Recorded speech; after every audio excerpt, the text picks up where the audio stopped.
Assalamualaikum warahmatullahi wabarakatuh. Perkenalkan kami dari kelompok 6 ingin mempresentasikan hasil diskusi kami tentang isu konservasi dan isu pendidikan konservasi. Kelompok ini terdiri dari 4 anggota. Yang pertama ada Aisyah Abidatul, kemudian ada Febrianti Galuh, saya sendiri, kemudian ada Fatma, kemudian ada Fahira Aftal Nailah. Konservasi. Apa sih konservasi itu? Konservasi adalah upaya yang dilakukan manusia untuk melestarikan atau melindungi alam. Nah, secara harfiah, konservasi berasal dari bahasa Inggris yaitu conservation, yang artinya pelestarian atau pelindungan. Nah, kegiatan konservasi selalu berhubungan dengan suatu kawasan. Kawasan itu sendiri mempunyai pengertian, yakni wilayah dengan fungsi utama lindungi atau budidaya. Kawasan lindungi adalah kawasan ditetapkan dengan fungsi utama melindungi kelestarian lingkungan hidup yang mencakup sumber daya alam, sumber daya buatan, dan nilai sejarah serta budaya bangsa guna kepentingan pembangunan berkelanjutan. Nah, selanjutnya, konservasi juga dapat dipandang dari segi ekonomi dan ekologi, di mana konservasi dari segi ekonomi berarti mencoba mengalokasikan sumber daya alam dan untuk sekarang. Sedangkan dari segi ekologi, konservasi merupakan alokasi sumber daya alam untuk sekarang dan masa yang akan datang. Namun, permasalahan konservasi di Indonesia tentu saja sangat banyak, terutama di kawasan hutan konservasi yang mencapai luasan sekitar 27,5 juta hektar. Persoalan tersebut diantaranya keterlanjutan perambahan hutan yang terjadi sebelum adanya kawasan konservasi atau ketika kawasan konservasi sudah ditetapkan. Nah, selanjutnya contoh permasalahan konservasi. Nah, di ekosistem hutan biasanya konflik konservasi muncul antara satwa endemik dan pengusaha HPH, yang mana HPH ini ialah hak pengusahaan hutan.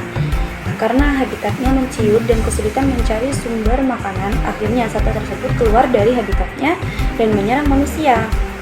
Nah, konflik konservasi muncul karena 1. Penciutan lahan dan kurangan sumber daya alam.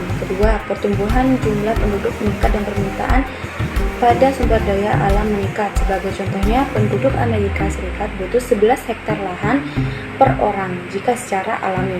Yang ketiga, ekstraksi sumber daya alam berlebihan atau overexploitation, menggeser keseimbangan alami. Keempat, masuknya spesies asing yang bersifat invasif baik flora maupun fauna sehingga mengganggu atau merusak keseimbangan alami yang ada. Selanjutnya, di sini ada konflik itu semakin parah ketika apa? Nah, yang pertama, ada sumber daya alam berhadapan dengan batas-batas politik. Misalnya daerah resapan dikonservasi untuk HPH. Yang kedua, pemerintah dengan kebijakan tata ruang atau program-program jangka panjang yang tidak berpihak pada prinsip-prinsip pelestarian sumber daya alam di lingkungan. Nah, untuk yang ketiga, perambahan dengan kepentingan politik untuk mendapatkan dukungan suara dari kelompok tertentu dan juga sebagai sumber keuangan ilegal. Karakteristik konservasi ada 6, yaitu yang pertama karakteristik keaslian atau keunikan ekosistem. Hutan hujan tropis yang meliputi pegunungan, dataran rendah, rawa gambut, dan pantai. Yang kedua, habitat penting atau ruang hidup bagi satu atau beberapa spesies. Flora dan fauna khusus endemik hanya terdapat di suatu tempat. Di seluruh muka bumi, langka atau terancam punah seperti harimau, orangutan, badak, gajah, beberapa jenis burung seperti elang Garuda atau elang Jawa, serta beberapa jenis tumbuhan seperti ramen. Jenis-jenis ini biasanya dilindungi oleh peraturan perundang-undangan. Yang ketiga, tempat yang memiliki keanekaragaman plasma nutra alami. Yang keempat, bentang alam atau landscape atau ciri geofisik yang bernilai estetik atau ilmiah. Yang kelima, fungsi perlindungan hidrogeologis seperti tanah, air, dan iklim global. Yang keenam, pengusahaan wisata alam. yang alami seperti danau, pantai, keberadaan satwa liar yang menarik. Pendidikan konservatif. Pendidikan konservasi merupakan sebuah proses pembelajaran untuk mengubah mindset dari penggunaan sumber daya alam untuk kepentingan masa kini tanpa memikirkan masa depan generasi yang akan datang, menjadi penggunaan sumber daya alam secara bijak demi keberlanjutan visi lingkungan hidup dan berkelanjutan masa depan generasi berikutnya. Sehingga melalui proses pendidikan diharapkan dapat membantu mahasiswa sebagai anggota masyarakat memiliki kesadaran dan kepekaan terhadap lingkungan. Tujuan pendidikan konservasi. Tujuan pendidikan konservasi adalah untuk mengubah perilaku dan sikap yang dilakukan oleh berbagai pihak atau elemen masyarakat yang bertujuan untuk meningkatkan pengetahuan, keterampilan, dan kesadaran masyarakat tentang nilai-nilai lingkungan dan isu permasalahan lingkungan yang pada akhirnya dapat menggerakkan masyarakat untuk berperan aktif dalam upaya pelestarian dan keselamatan lingkungan untuk kepentingan generasi sekarang dan yang akan datang. Maksud adanya pendidikan konservasi yang pertama, menyebarluaskan pengetahuan tentang sumber daya alam hayati dan ekosistemnya, fungsinya untuk kehidupan manusia dan akibat bagi manusia apabila sumber daya alam dan ekosistem ini rusak. Yang kedua, memberi pengertian mengapa upaya konservasi sumber daya alam dan ekosistemnya sangat penting bagi keberlangsungan hidup manusia. Dan yang ketiga, memberi pengertian bahwa tugas konservasi sumber daya alam tidak semata-mata tugas pemerintah atau lembaga swadaya masyarakat di bidang konservasi saja, seperti Yayasan Pelestarian Alam dan Kehidupan Liar Indonesia. Akan tetapi, tugas konservasi sumber daya alam ini juga tanggung jawab dari seluruh masyarakat Indonesia. Aspek-aspek penting dalam pendidikan konservasi. Aspek penting yang diterapkan dalam pelajaran pendidikan konservasi adalah kognitif, afektif, dan psikomotorik. Aspek kognitif meliputi proses pemahaman dan menjaga keseimbangan lingkungan, sedangkan aspek afektif yang dapat diterapkan dalam pendidikan konservasi meliputi sikap, nilai, dan komitmen yang diperlukan untuk membangun masyarakat yang berkelanjutan. Sedangkan aspek psikomotorik yang diterapkan dalam pendidikan konservasi meliputi perilaku dan keterampilan siswa dalam mengelola lingkungan, sehingga siswa mampu memecahkan masalah yang ada di lingkungan baik fisik maupun sosial. Integrasi keislaman terhadap isu konservasi terdapat pada surat Ar-Rum ayat 41 sampai dengan 42 yang berbunyi, Bismillahirrahmanirrahim. ظهر الفساد في البر والبحر بما كسبت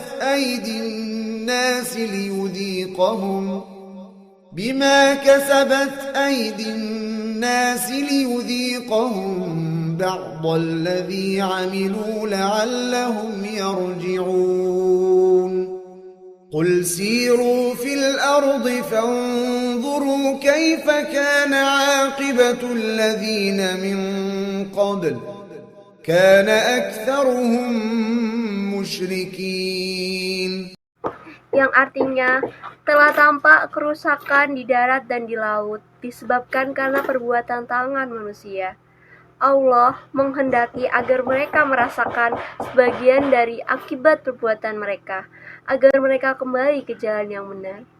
Katakanlah, ada kalanya perjalanan di muka bumi dan perhatikanlah bagaimana kesudahan orang-orang yang terdahulu. Kebanyakan dari mereka itu adalah orang-orang yang mempersekutukan Allah. Pada surat Ar-Rum ayat 41 sampai dengan 42 menerangkan bahwa Allah Subhanahu wa taala menciptakan alam semesta dan segala isinya adalah untuk dimanfaatkan oleh manusia demi kesejahteraan hidup dan kemakmurannya. Manusia diangkat sebagai khalifah di bumi yang diamanati agar menjaga kelestarian alam jangan sampai rusak. Manusia diperbolehkan menggali kekayaan alam, mengelola, dan memanfaatkan sebagai bekal beribadah kepada Allah dan beramal soleh. Namun kenyataannya, karena manusia mempunyai sifat tamak, rakus, atau yang berlebihan, sehingga penggalian alam itu tak terkendali yang berdampak menjadi bencana alam seperti tanah longsor, banjir, alam menjadi tandus, kekeringan, alam menjadi gersang, dan udara tercemar dan lain sebagainya. Kerusakan alam itu akan berakibat pula kesengsaraan pada diri manusia itu sendiri. Oleh karena itu, manusia disuruh mempelajari sejarah sebelumnya bahwa banyak manusia yang menjadi sengsara akibat tidak mau lagi menghiraukan seruan Allah Subhanahu wa taala. Bahkan mereka kebanyakan berbuat musyrik dan kufur kepada Tuhannya. Selanjutnya ada surat Al-A'raf ayat 56 sampai 58 yang berbunyi, A'udzu billahi minasyaitonir rajim.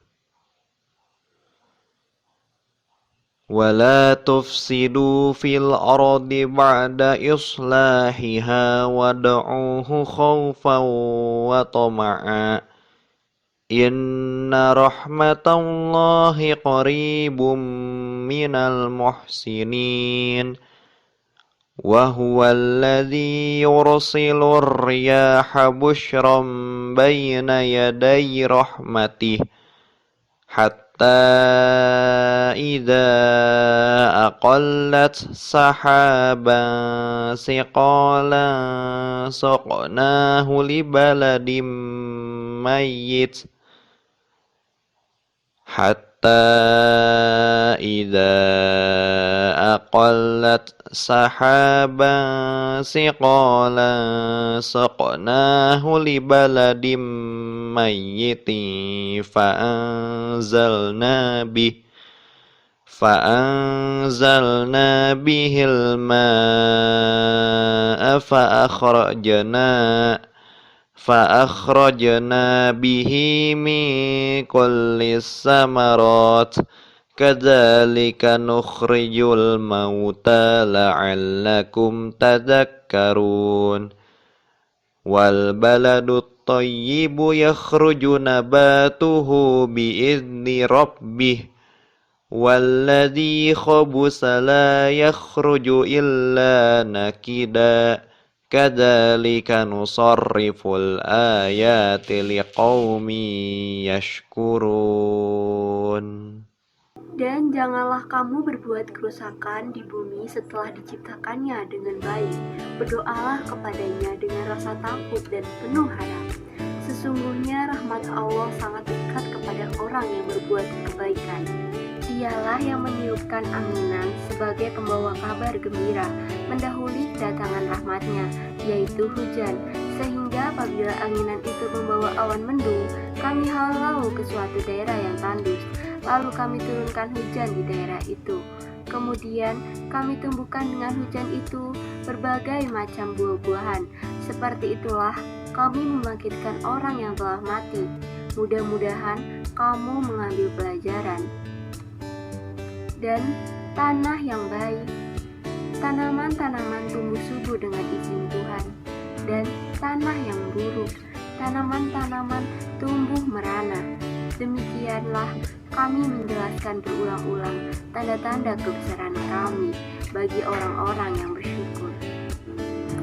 Surat Al-A'raf adalah surat yang ke-7 terdiri dari 206 ayat, termasuk golongan ayat-ayat Makkiyah.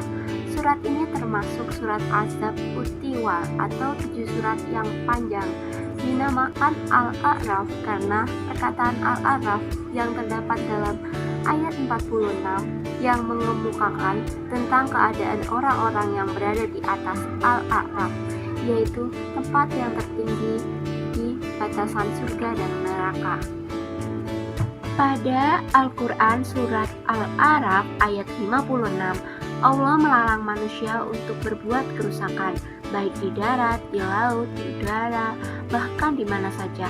Karena kerusakan yang disebabkan ulah manusia itu akan membahayakan pada tata kehidupan manusia sendiri, seperti kerusakan tata lingkungan alam, pencemaran udara, dan bencana alam lainnya. Pada surat tersebut, Allah menyuruh untuk berdoa kepada Allah dan bersyukur atas karunia yang diberikan kepadanya, sehingga alam yang telah disediakan Allah itu mendatangkan rahmat dan manfaat serta nikmat yang besar bagi kehidupan manusia dalam rangka beribadah kepada Allah Subhanahu wa Ta'ala, sehingga manusia menjadi makhluk yang muhsinin. Pada ayat 57 sampai dengan 58, Allah menunjukkan kasih sayangnya kepada umat manusia yang meniupkan angin sehingga turunnya hujan. Begitu pula Allah Subhanahu wa Ta'ala menjadikan tanah yang dahulunya kering dan tandus menjadi subur sebab mendapatkan rahmat dari Allah itu, sehingga tumbuh-tumbuhan jadi hidup subur dan berbuah. Telur-telur ikan yang menempel di tanah bisa menetas menjadi ikan-ikan besar yang dapat dikonsumsi oleh manusia. Begitu Allah mengibaratkan besok pada hari kiamat Allah akan menghidupkan manusia kembali seperti hidupnya tumbuh-tumbuhan ketika turun hujan. Bagi kaum yang beriman, mereka meyakininya dengan sepenuh hati dan menjadikannya diri mereka menjadi muhsinin, yaitu manusia yang senantiasa berbuat kebaikan, dan syakirin, yaitu selalu bersyukur kepada Allah Subhanahu wa Ta'ala. Sekian presentasi dari kelompok 6. Mohon maaf jika ada salah. Kami ucapkan terima kasih. Wassalamualaikum warahmatullahi wabarakatuh.